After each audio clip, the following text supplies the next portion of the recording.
maha arivony mamo amerina ny heriny teo aloha.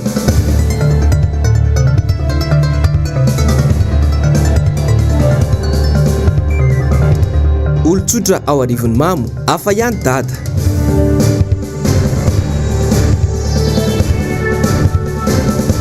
Tsy fandriam-pahalemana mahazo laka ny alaboly sy ny vakitrano.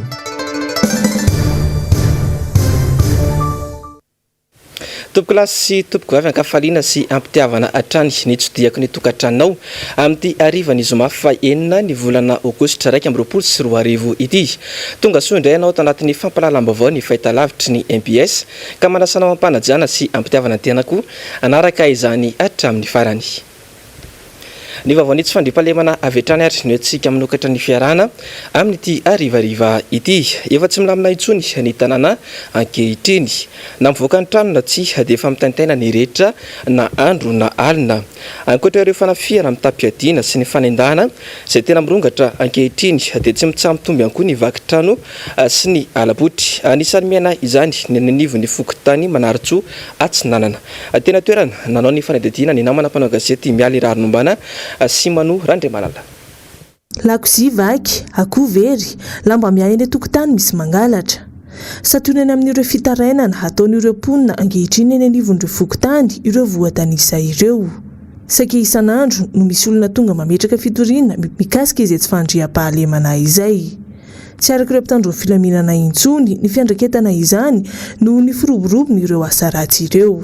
Fandriam-pahalemana aloha dia tsy milamina aloha fa telo izy niatikely fa zao ohatra ny verina nandrongatra indray ilay izy na ny resaka fanendahana na ny resaka vakitrano ny alabotry voaingana kely mihitsy zao to nrehefa natao zao dia miditra tena ny trano mihitsy izy makapatratra-ny olona tena matetika presque ilay izy hoe isaky ny herinandro tsy maintsy misy farafakely ny roa na ny telo ohatran'izay. Fitarainana moa ato aminay amin'izany dia hoe tena dia mandeha foana dia alefana ny komisaria. Fandraisana ndraikitra le vomera koa fa tsy dia mananonanona firy ohatrany tsy dia maninona satria misy an'ity resaka fitaovam-piadiana basy ihany ity dia ohatra matahotra ny ndraikitra ihany ilay olona. Izy aloha no tena manao azy saika hoe faritra olona avy any ivelany mihitsiny fa tsy dia hoe ilay eto an-tanàna rery. Tena tokony izy aloha ny hoe fiaraha-miatan'ny ilay olona ihany sy ilay fampirisihana an'ilay vomera mandray andraikitra. Lasa faritra mena tanteraka i Madagasikara eo amin'ny tsy fandriam-pahalemana. Voambara-trano moa fa ny vahaolana amin'izany dia ny famoronana asa satria izay tsy fisiana asa izay no mampirongatra ireo karazana asa ratsy. Eo ny fiparitahan'ny zava-mahadomelina maro samihafa fa lasa miafara amin'ny fangalagana isan-karazany izany. Raha ny zavatra hita ao anatin'ny lalàna mifehy teti-bola-panjakana sy mpantsiana taona 2024 dia tsy misy mihitsy ny politikan'ny asa. Mialohan'ny valana aretina coronavirus dia efa sarotra no mahita asa kanefa io valana aretina io no nampitotongana ny sehatry ny asa ankehitriny. Raha te hampandry fahalemana ny tanàna dia mila mamorona asa aingana ny fanjakana satria izany no miatraika mivantana amin'ny sosialim-bahoaka. Fa efa manomboka miodiody ny variant delta eo amin'ireo nosy-siravavy manamorona any Madagasikara amin'izao fotoana izao. Ny fiarovana voalohany mahomby indrindra amin'ny ady amin'ny Covid-19 dia ny fanajana ireo fipetra-sakana. Tsikatra nefa fa tsy voaja intsony ireto farany ka miverina ny gabraraka eny anivon'ny fiarahamonina rehetra eny. Etsy andany tsy hita mazava ny politika ny fanjakana entina hiatrehana izany valanaretina efa miodiody izany. Mbola Mialy Rarinombana Simano Randriamalala hatrany. Zary lasa fahazarana fotsiny sisa ny fanarahana ireo fipetra isorohana ny fiparitahan'ny valanaretina coronavirus. Efa mihavitsy ny manao arivava.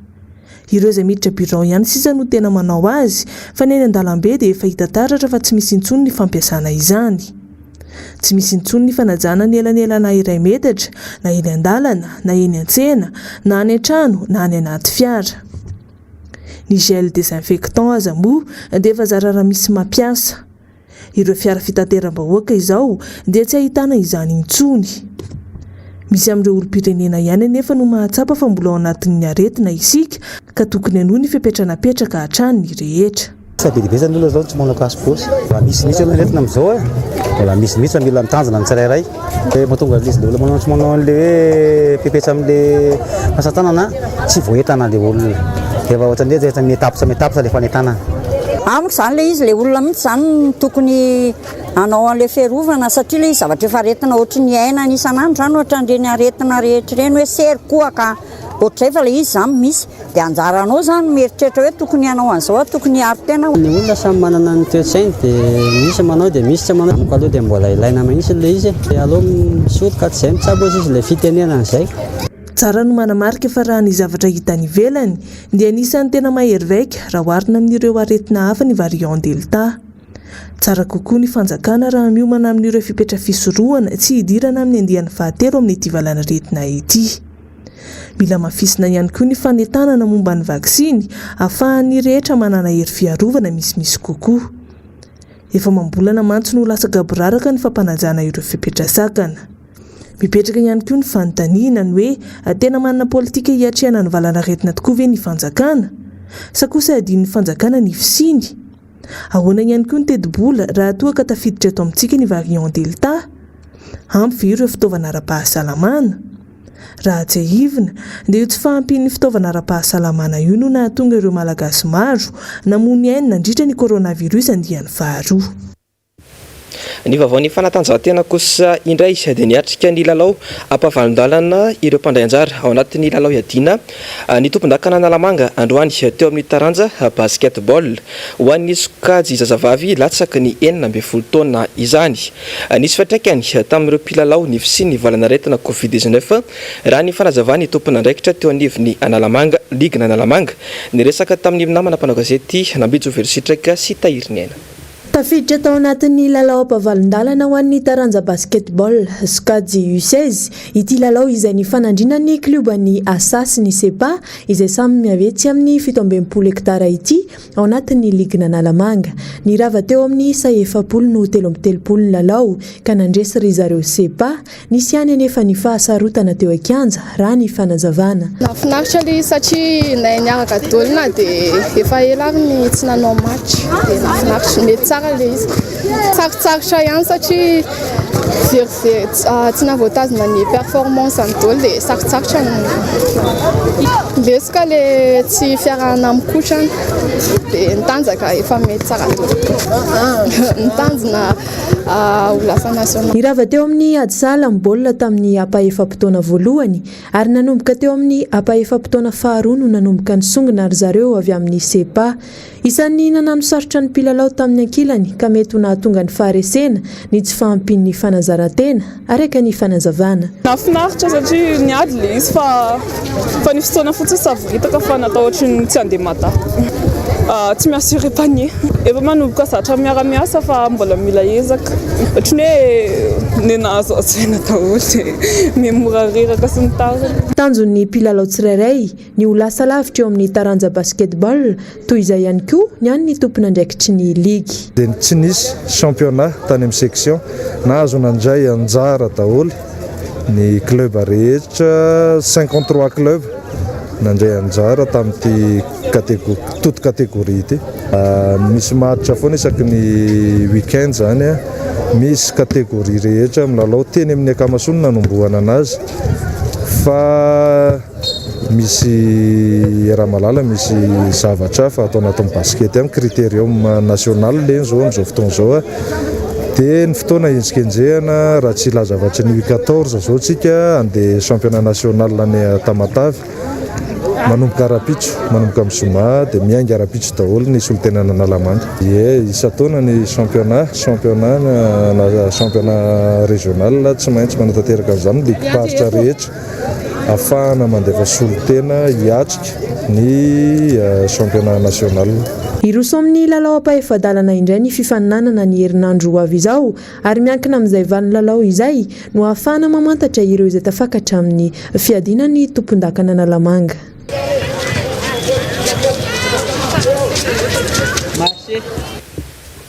ny vaovao ny fanatanjahantena avy any Mahajanga kosa indray dia tsy manaiky ny amrana azy amin'ny kianja vaovao fanaovana tenisy ny club iray ao Mahajanga ao atao tery mantamatsy ny famondrana azy ireo kanefa ny kianja ratsy no sady tsy manaraka ny fenitra iraisam-pirenena isy araka izany ny fivoriana iaran'ireo mpikatroka tenisy ao Mahajanga ny sabotsy ho avy izao manoloana ity fanapahan-kevitra ity araory ny fanadidina nataony namana mpanao gazety Samamonjy MBS Mahajanga. Manao terovemanta ny fanjakana ankehitriny tsy maintsy ifindrany tennis club amin'ny toerana vaovao izay nomena azy indrindra moa fa eto amin'ny espace commune araka ny fantatra teto dia tsy hifindra mihitsy izy ireo ary tsy ekena ny findrana amin'izany toerana izany satria dia terrain kely tsy ampirefy. Zavatra misy ato aminay club anay dia hoe zahay ho afindra nefany miala tsiny lehibe indrindra zay tompo fa le terrain takinay tsy arakaraka an'le ny fitakina zay ny fanarana tamin'ny voalohany hoe io ny terrain ary ny terrain zay ifindrana dia tokony manaraka ny refy ara-dalàna fa tsy mandeha amin'ny refy tsy mandeha amin'ny norme le izy. Raha araka ny fanarana hitratra amin'ny voalohany dia mamena terrain manara-penitra zahay manaraka ny international kanefa rehefa natao le fotodrafikasa dia tena hitanay fa tsipaka tena sy ampy amin'ny refy izay hitanany nangatanay TCN. Nanampy ihany koa ny fanampanazavana teto fa tsy manaraka ny fenitra isam-pirenena ny kianja na ny fotodrafitsy rehetra atoano mihitsy azy zay ny antony voalohany ihany koa tsy afindrany izy ireo amin'izany toerana izany. Ny terrain tennis dia misy refy ohatra ny terrain foot, terrain volley, terrain basket misy refy ara-dalàna izay azo lazaina hoe norme internationale ekeny rehetra ka ny terrain izay vita ao tompoko dia azafady indrindra fa tsy mahafehy ary tsy manaja izay norme internationale izay ka raha zahay zany no anontaniana amin'izao dia sarotra aminay ny anaiky an'io mba tsy lazainay hoe mandata teraka zahay. Ivory araka izany zareo amin'ny asabotsy io aby izao manomboka amin'ny 6 ora sy sasany maraina fiantsony izay ataon'izy ireo amin'ireo mpilalao tenisy rehetra eto Mahajanga nanohizana ny toy ny tolona amin'izany dia tsika eo zany ny fanapahan-kevitra farany horaisiny izy ireo. Eo amin'izay vaovao ny fanatanjahantena izay hatrany dia nanambara tamin'ny fomba ofisialy omaly i FC Barcelona fa tsy afaka hitazona ilay kitany baolina kitra Lionel Messi ao amin'ny intsony noho ny olana arabola sy ny fepetra takin'ny ligy raha ny fanazavana. Raha tsy aivina ny karamany Messi atao anatin'izay taona faraparany izay dia manodidina ny 70 tapitrisa euro isa-taona teo. Azo everina ho vesatra ny anjady tamin'ny ekipa ny lalaovany izany. Vosikajy ho isan'ireo mpilalao baolina kitra sangany ary kuizana maneran-tany i Lionel Messi izay nahavita lalao 770 ary namono baolina 270 ary nahavita passe décisive 5-7. Ny tao mpilalovanà farany teo tamin'ny lalao 5-30 dia namono baolina 30 ny tenany. Efa nahazo Ballon d'Or miisa 9, ny batany Ligue des Champions 4 niaraka tamin'ny Barcelone, tompon-dakan'ny Espagne miisa 10. Voatsela kory zay ny volana Jona lasa teo dia nahazo ny anaram-boninahitra voalohany niaraka tamin'ny ekipa pirenena Argentin, ny batany Copa Americana tenany. Fandeha iverina ho any Mahajanga kosa indray isika atao anatin'ity vaovao manaraka ity. Tsy azo ekena ny famadihana ny lalana eo amin'ny lycée Philibert Tsiranana au sens unique raha nambara ny mpanorotsaina tanàna ao an-toerana. Izy fatraikany sy fiovana goavana ho an'ireo mpampiasa lalana izay misitraka tombotsoa amin'ity lalana ity ny fanofanana izany. Mbola ny namana mpanao gazety Samamonjy MBS Mahajanga.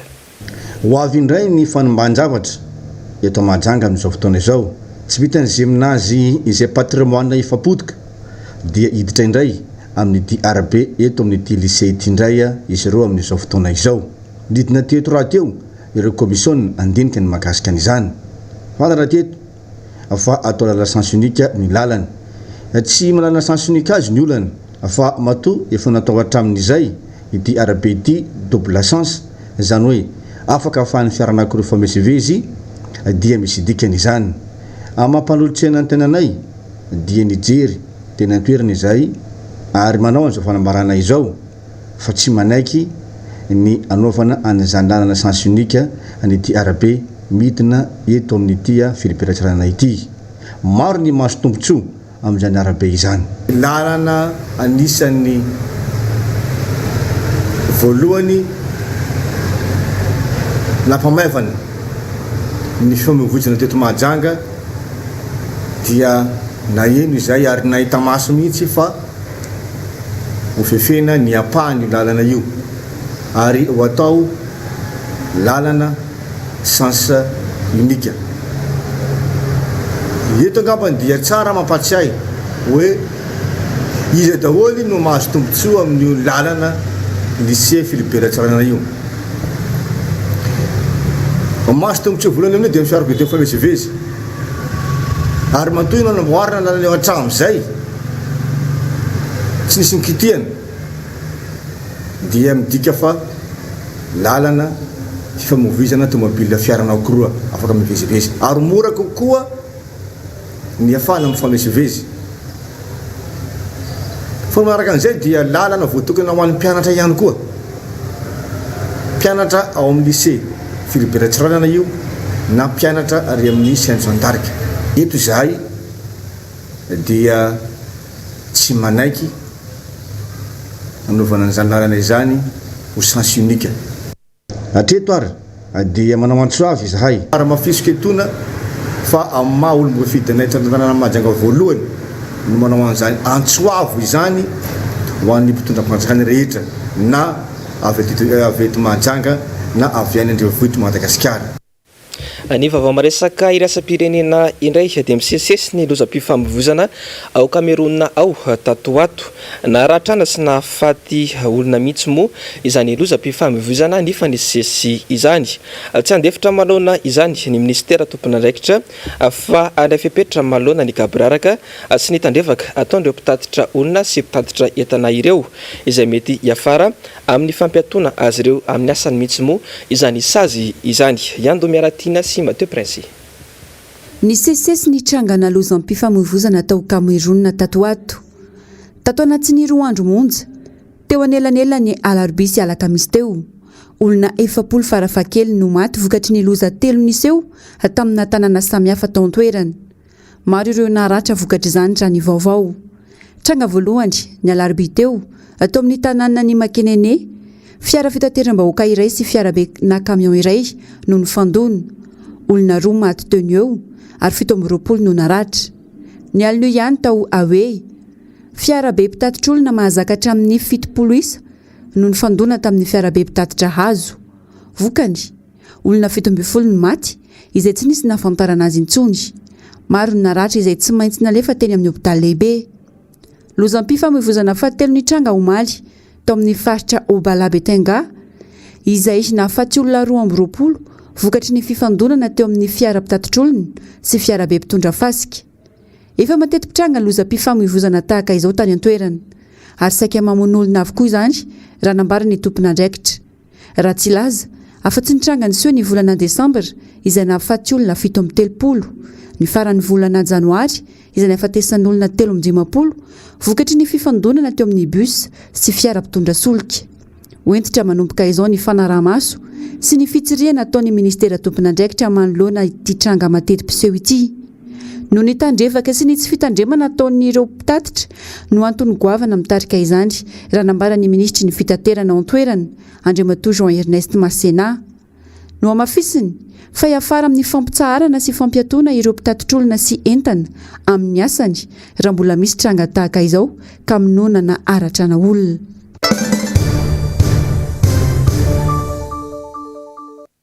Ny vaovaon'ny politika kosa indray dia totosa androany ny famondronana ireo mpitarika sy mpikatroka ao anatin'ny Antokotim na ny Antokotik Madagasikara ao Arivon'ny Mamo. Tonga tany atoerana androany ny bureau politika ao anatin'ny Antokotim notarian'ny sekretera jeneraly ny Antoko Andriamatoa Rina Randriamasinoro. Tafiditra ao anatin'ny fanombohana ny fameloma maso ny Antoko moa ity etsika androany ity ary tanjona amin'izany ny amerenana ny tanjaky ny Antokotim ao Arivon'ny Mamo. Arao ny fanadidina eo amin'ny sary Srindra Tsariny Toky Ramarla. samy resy lahatra tanteraka ny birao politika tim na ny mpikatroka ao arivony mamo fa amerina ny heriny sy ny tanjany toy ny teo aloha indray ny antokotiky Madagasikara.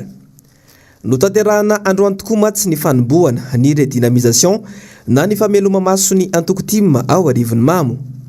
Izany rehetra zany dia efa fiomanana sahady amin'ny fanavoda-pirenena hoy Andriamatorina Randriamasinoro. Ny tanjotsika dia izao tsy maintsy ataontsika izay azahoantsika manana firaisan-kina.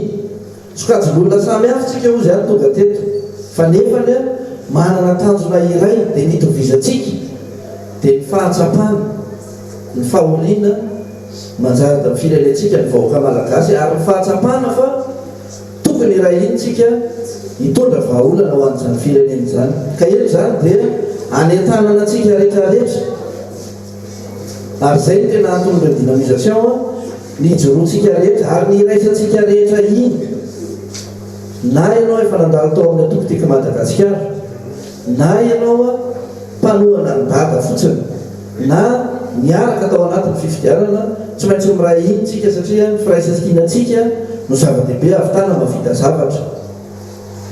Ka ero zany dia tany apetraka mihitsy aloha zay ataontsika hoe mety ampipohanao rery any zay mety resadresaka hiteraka fisaraham-bazana na zay mety antony maro samihafa satria tsy mitondra vokatsoa atsika zany satry ny hafa raha nytiako Madagasikara hiparitaka ary efa misy mitady zay fomba rehetra entina namparitana ny zany atokotiko Madagasikara zany satria fantany ny heritsika, fantany ny tanjakintsika ary fantany ny fotom-pisainantsika dia ny fanasoavana ny firenena.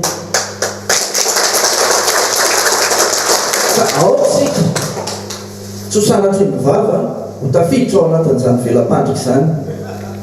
Tena manana fahaizana sy fahalalana ny taolo malagasy ary manana ny fahendrena raha nilaza fa ny firaisan-kina no hery dia mita betsy lan'ny mamba ary raha nilaza izy hoe tsy sanatry ianao tonondrano kopaka na toyana tonga namana fa mavomavo fa anjarantsika mampiseho ny firaisan-kinatsika rehetra mba hahafahantsika tondra indray ny anjara-bolikitsika eto amin'ny firenena. Zao zavatra ho ataontsika izao dia fanombohana ary fiomanana sahady verikana fiomanana sahady zao amin'ny fiverenantsika eo amin'ny fitondrana andraisany tanana ny firenena. Tokana ny tanjona dia amerina ireo mpikatroka teo aloha ary apiditra indray ireo maniry ny hiditra ao anatin'ny antoko io kosa ny mpandrindra nasionaly ny antoko tim. Dingana voalohany ty atrentsika androany ty dia hoe famondronana ny hery na ny rassemblement c'est une réconciliation iza daholo raha ny olona voakasika zany famondronana hery zany ny antoko mpikatroka tiko Madagasikara hatrany amin'ny foronana teto arivony mamo sy izay nanatevin-darana tatio arino sy ireo rehetrarehetra mbola manam-panirinana amin'ny tevi-darana ny ty antoko ty satria dia maro ny dingana nanovantsika nandritra nireny fifidianana ireny teo ny fifidianana filoam-pirenena dia mijoro reny vondron'olona nanoana atsika tao anatiny fifidianana tany saiko vitsivitsy eto ao anatin'izany ny zanaky-dada ao anatin'izany ny K25 iarantsika malala fa reny olona ny vondrona tany amin'ireny rafitra ireny dia tsy voatery mpikatroka tao anatin'ny tiko Madagasikara faraka le volazako teo mampitambatra atsika rehetrarehetra dia atoko dia Andriamatoa Marc Ravalomanana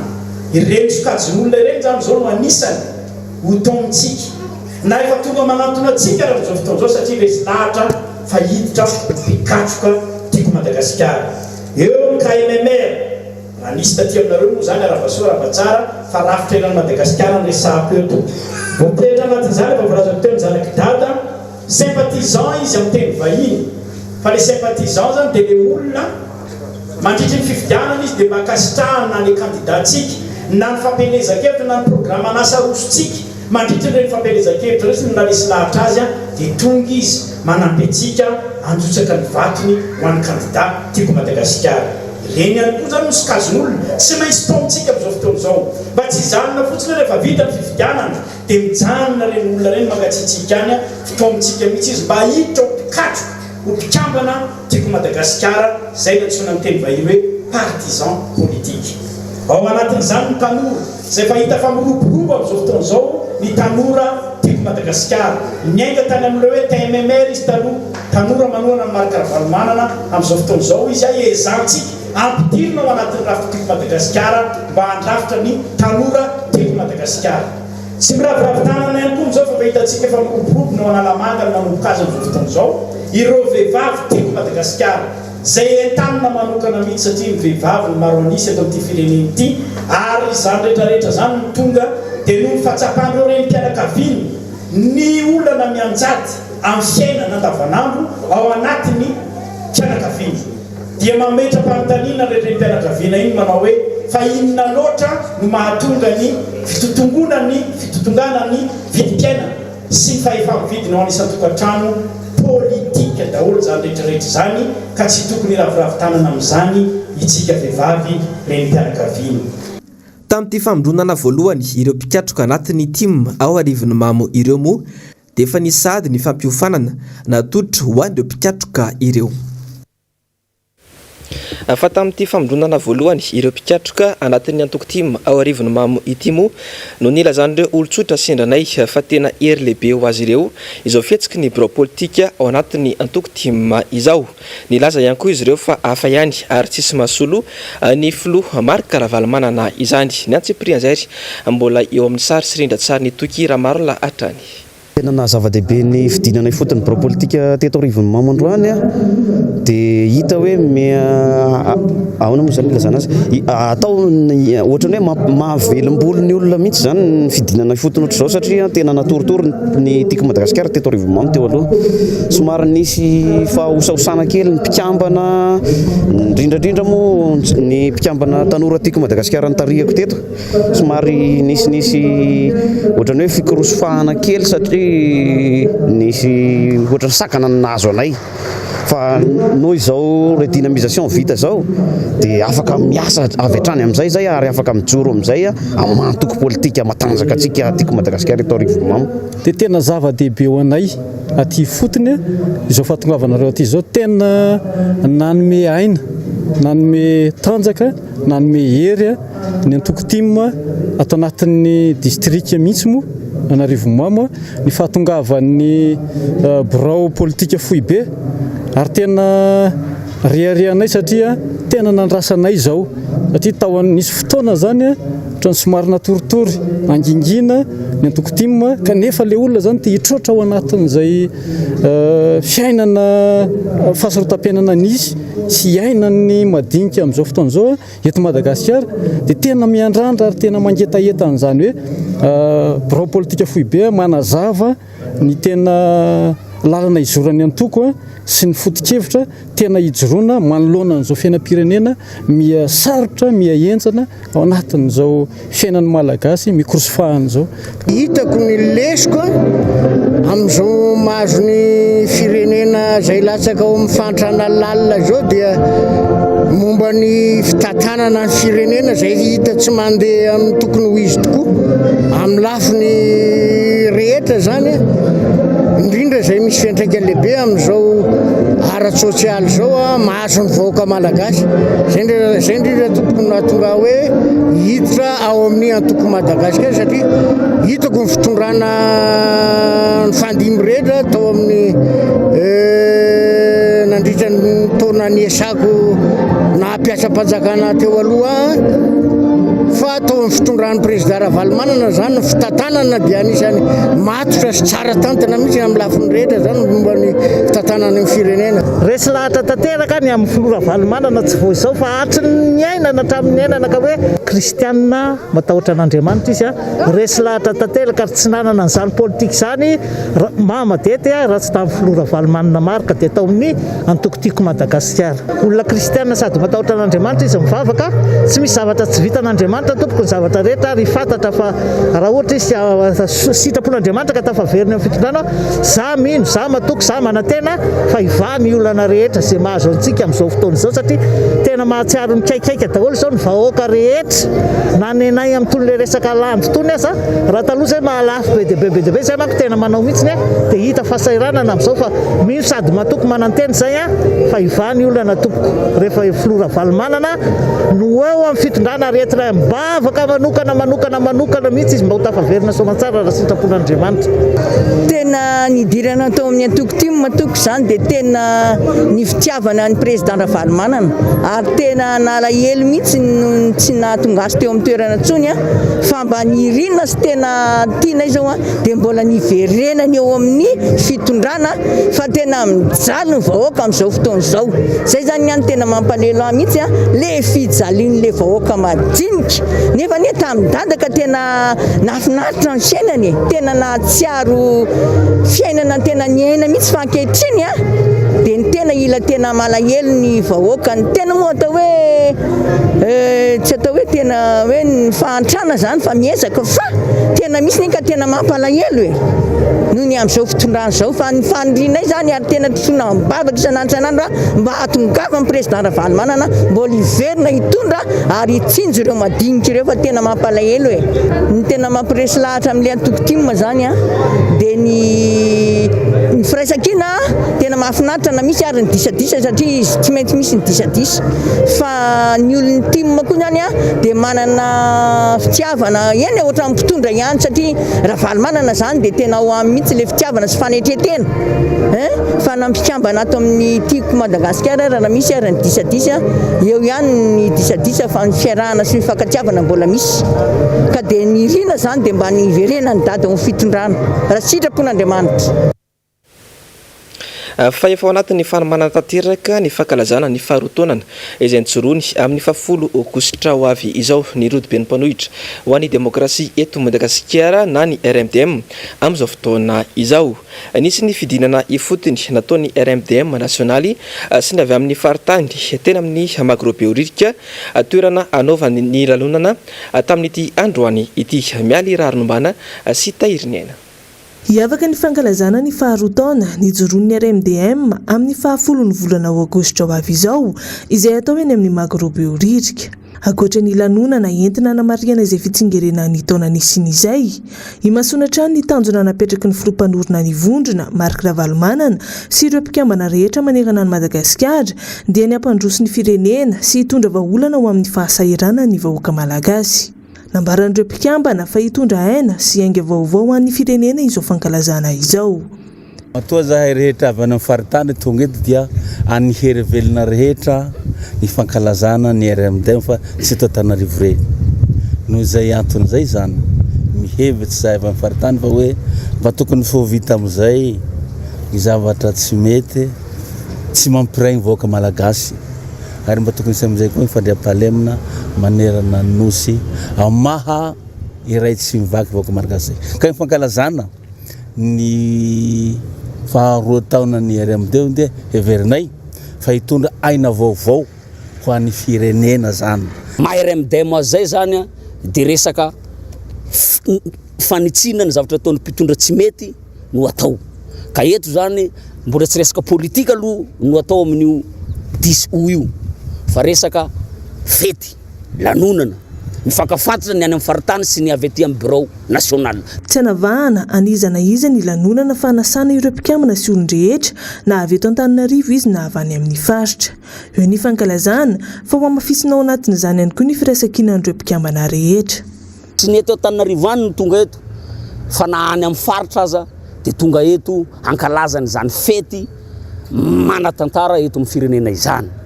Koa mitaona ny voaka ny Antananarivo izahay ato amin'ny RMDM ho tonga maro satria izay mahatsapa tena fa tena mijaly sy fadiran'ovana izao firenena zao dia mitongava hifety aloha andinena ny hoaviny ny firenena. Tsy misy limity io zany fa tena manainga ntsika rehetrarehetra ho tonga hifety hilanonana. Tonga nitsidika sy nijery ny fomba nadiovana sy andaminana ny eny amin'ny Magrobeoririka moa ireo solontenan'ny RMDM manerana ny Madagasikara androany ho fanomezana fahafahapo ny rehetra. Araka ny voalaza dia hanomboka amin'ny 7 ora maraina ny lanonana ary tsy hifarana raha tsy ny hariva ny 10 aogositra io. Ny masoandro mody no mampalahelo hoy hatrany ireo mpikambana. Fanampiantso mpanao gazety ary nanao fanambarana tena no zato atsinanana teny androany na avy amin'ny vondrona ambany tanana amiray na ny vamma izany. Votoato resaka tamin'izany ny mikasika ny raharam-pirenena sy ny fomba itondrana fampandrosoana ho an'ny Madagasikara. Mbola miany raharombana sy tahirinaina hatrany. Itoy hatrany fa nokevitra ireo karazana antoko sy fikambanana mikasika ny raharam-pirenena amin'ny ankapobeny izay mibaribary fa tsy mandeha amin'izay laoniny. Hatreto tsy hita takatra izany atao hoe fampandrosoana indrindra fa eo amin'ny lafiny ara-tsosialy sy ny ara-toekarena ka samy mitady vahaolana ny rehetra isiany izany. Ho an'ny fikambanan'ny vondrona ambany tanàna amiray dia ilaina ny fandraisana andraikitry ny tsirairay fa ihany koa ny fanajana ny soatoavina malagasy ahafahana manatanteraka izay lafiny fampandrosoana izay. Vondrona ambany tanàna amiray na vamma dia manao fanambarana manaraka izao. Miantso an-tsany ny hanao tanàna maha-malagasy sy arovana ireo soatoavina sy ny fomba ampanao malagasy rehetra izahay. Mahatsapy izahay fa niezaka isatokantany ihany no vahaolana amin'ny fampandrosoana ary tsy maintsy miasa ny tsirairay vao mihinana. Irosy eo amin'ny fanatsarana sy ny famoronana asa ho an'ny tsirairay izahay ary ho azy ireo ka hanatsara ny fiveloman-tena ataony fa tsy hangataka lava indrindra fa ny mpikambana atao aminay. Hiaro ny zo maha-olombelona sy ny fanajanana velona eto amin'ny tany sy ny firenena. Ankoatra ireo voalaza dia tafiditra ao anatin'ireo vinanasany ity fikambanana ity ihany koa ny fanatsarana ny tontolon'ny fanatanjahantena eto amintsika ho fanohanana ny tanora indrindra fa ireo mpikambana ao aminy. Fa orinasa mpanjakana malagasy maro no potika amin'izao fotoana izao ary anisan'ny tafiditra ao anatin'izany ny orinasa Air Madagasikara. Mifandray indrindra amin'ny fahoriam-bahoaka nanomboka tamin'ny taona 2024 no anton'izany hoy Pahay Toekarena sady mpanao politika ny resaka taminay tamin'ity androany ity. Ary ny fanadihadiana eo amin'ny sary sindrantsariny Mathieu Prince. Anisan'ny orinasa malagasy manomboka simba tanteraka amin'izao fotoana izao ny Airmad. Raha ny vaovao farany dia efa tsy mihetsika intsony ireo fiaramanidina vaventy Airbus A340 izay nampitohy Madagasikara sy Paris ary Chine ary ilay Airbus Boeing 737 izay nofaina kosa dia fanaverina any amin'ny tompony. Ny atsasa-manina ampiasa eo anivon'ny Airmad ihany koa dia efa nalefa chômage teknika araka ny vaovao voaray ary ireo tsy nalefa kosa dia nafindra mampandeha ny zotra anatiny. Foroa ankehitriny ny Airmad satria tsy hita antenaina treto ny sidina avy any ivelany. Ny sidina anatiny ihany koa dia vitsy amin'ny malagasy sisa no mahatakatra ny sarandalana amin'ireny fiaramanidina ireny. Ny Air Madagasikara teto nalaza eran'izao tontolo izao fa Air Madagasikara nanana ny réseau anatiny natevina indrindra, le réseau intérieur le plus dense du monde. Teto zany nisy ny ino moa fifamoivoizana ara-piaramanidina be indrindra manerana an'izao tontolo izao. Inona nahatonga an'izay nampisy an'izay zao nanana fahefa-mividy ny malagasy. Be ny malagasy mivezivezy Tananarivo, Toamasina, Diego, Majunga, Tuliara dia afaka nanatevina ny fiaramanidiny ny sidina ny Air Madagasikara. Ny amin'izao fotoana izao ina zavatra mitranga tsy misy fahefa-mividy intsony ny malagasy. Le réseau anatintsika zany efa marefo nefany indrindra fa amin'izao fotoana misy an'ny Covid zao rehefa tsy tonga amin'ny vahiny raha nisy ange ny mpanjifa anatiny tsy sairana ohatr'izao ny Air Madagasikara fa sao zany izy voadobla sady tsy tonga ny velany ny eto anatiny tsy misy fahefa-mividy. Kobaka ambava toy ny mazatra nataon'ny filohan'ny Repoblika ankehitriny ihany koa ny fananganana orinasa malagasy toa ny Gasikara kanefa tsy hita hatramin'ny androany. Sarotra nefa ny everana ny avitany malagasy orinasa mpamokatra fiara izany raha mbola toy izao ny zava-misy eto Madagasikara hoy hatrany ity Pahay Toekarena sady mpanao politika ity. Ny orinasa efa misy eto asahirana fa na misy orinasa vahiny ary nge tonga eto ka hivarotra eto tsy hisy hoavy eto raha hivarotra eto ary nefa veriko indray tsy misy tsony le orinasa taloha le hoe akaty satria mora ny karama. Ny famokarana nge zao tsika tsisy traikefa koa. Ny famokarana zao mampiasa ordinateur daholo. Tsika manana ndraitraka efa mampiasa ordinateur. Revingiatra fotsiny ny Android le hoe anao ina moa usine automobile vita eo amin'ny fin 2020 efa tsasaka le Gasikara efa tsasaka ny 2021 tsika mbola tsy mitsangana le usine fa nga izy io tsangatsangana fotsiny mila traikefy io mila ingénieur io ary tsy ingénieur ray roa telo efatra fa ingénieur amanjatony ny ilaina amin'io technicien supérieur amanjatony ny technicien zany afaka mamola vola afaka mikirakira ordinateur daholo zany tsy manana an'izany tsika eto raha momba ny orinasa Airmad kosa moa ratsaivina dia mbola misy raha maloto mamofopofona kolikoly avolenta na voasaringotra olona akaiky ny Andry Rajoelina ka andrasana toy an'izany raharaha izany. Fa nisongadina tao anatin'ny fandarana miara-manonja tamin'ity andro an'ity ny manodidina ny famoambolam-panjakana indrindra eo amin'ny resaka fanamboaran-dalana izany. Teo ihany koa ny resaka mikasika ny raharaha Apollo 21. Efa tsy takona afena amin'ny vahoaka intsony ny tsy mety rehetra eto amin'ny firenena hoy ny fanamikevitra resombavam-bahoaka ny Madagasikara nandray anjara tao anatin'ny fandarana tamin'ity andro any ity. Nambitso Versitraka sy Andry Rakotomalala. Efa tena marary ny lalana eto Madagasikara, misy anefa ny teti-bolam-panjakana natokana ho amin'izany. Eo koa ny abalain'ny fanjakana amin'ny mpitatitra izay tsy fantatra mazava hoe nakaiza avokoa no mbola misy lalana ratsy mampikakaika ny rehetra trano manerana ny nosy. Misy entreprise be d'appui entrepreneur, entreprise mpandrara, mba miasa lalana ty amin'ny fer. Misy hatramin'ny telonjato angamba izy io namana faniry. Tsy voalovola fa 6 mois 7 mois reto. Nefa le budget efa ao. Tena moa aloha ny idirana ny tena ao anatin'ny tena hoe mahasolombavambahoaka ny tena. Tsy tonga dia teniteny foana fa nanatina tao ministère ny travaux publics fa hoana lantana fa hoana marina fa dia ataonareo zareo ny vola topoka ataonareo zany ny vola azo ny solika ataonareo zany budget fa lanina ihany amparana lalana dia ozy izy ministère tompona andraikitra maefa mihitsy azafady monsieur le député tsy anjaranay ozy izy mipetraka an'io fa ny anjaranay dia hoe ty le efa tena mivilavolanareo hatrany Tsimbazaza ty lalana ty efa atao matozy manao appel d'offre ozy izy dia efa pare daholo ny budget fa tsisy hoe vola tedavina tso fa pare dia ataonay le izy ny zavatra rehetrarehetra momba ny zavatra mifanaraka amin'io ina moa ny appel d'offre rehetrarehetra dia manao ny olona dia rehefa manao ny olona dia réception amin'ny ara-dalàna rehefa vita ny réception tsy anjarana intsony ozy izy io fa any amin'ny ministère ny finance sy any amin'ny présidence izy io vola io. Efa tsy matoky intsony ny mpitondra ny vahoaka manoloana ny zava-mitranga rehetra eto amin'ny firenena. Miariary fa takona tanteraka ny famaritana izany hoe politika madio izany tao anatin'izay 12 taona izay raha tsy ilaza fotsiny ny raharaha Apollo 21 izay mitana ny sainy maro.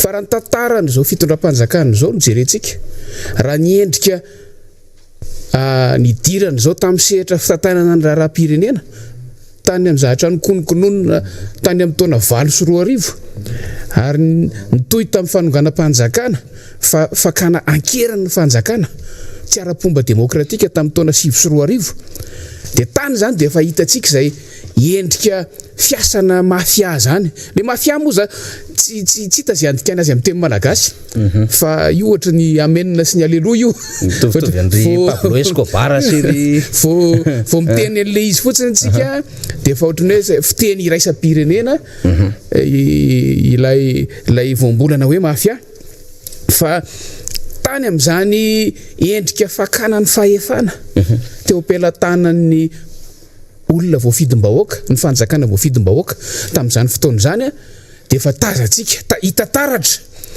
izany fitsanganana tambajotrana mafia tao ambadika tao zany hoe rehefa miresaka tsika hoe mafia naka fahefana tamin'izany fotoana izany dia efa tsy politika intsony ny resaka eto efa tsy politika intsony ny resaka eto tsy antoko politika tsy vondrona politika ary tsy lovonana politika no naka ny fahefana ninona fomba nakany azy efa fantatsika aloha fa fomba namoehatra ny nakana fahefana tamin'izany fotoana izany fa ilay tambajotrana mafia tamin'izany efa natsangana akana fahefana ny dikan'izay efa hafa mihitsy ny tanjona tao anatin'le izy raha toa ka mibaribary ny marina mikasika ny fisian'izay endrika izay eo amin'ny fitondrana misy ankehitriny. fa tsy andrela fa amin'ny herinandro avy io any dia andray fepetra entitra malona ny tsy fanaran-dalàna ataon'ireo fiarabe mpitatitra ranontany tsy manaraka ny lanja mifanaraka amin'ny fentratakina ka manimba ny fototra-vitrasa ao an-toerana ny ben'ny tanàna ao Anjevagara. Tsy azon'ireo fiara ireo atao intsony ny mifamoivoy eny anivon'ny Imerikasina sy ny manodidina iny rano no mafisiny tamin'ity androany ity. Izany moa natao mba tsy hisiany ny fahasimban'ny lalana araka izao farany dadina nataony namana mpanao gazety Yando Miaratina sy Mateo Prince izao. Ataon'ireo fiarabe mpitatitra ranontany lalana ifamezivezeny ny Imerikasina. Hatranga iny teraka fahasimban'ny lalana vokatry ny tsy fananjana ny fenitra amin'ny vesatra. Efa misy amin'ny lalana mihitsy no manomboka tritra vokatry izany. Tsy andrela afandreny andraikiny avy hatrany ben'ny tanàna ao an-toerana.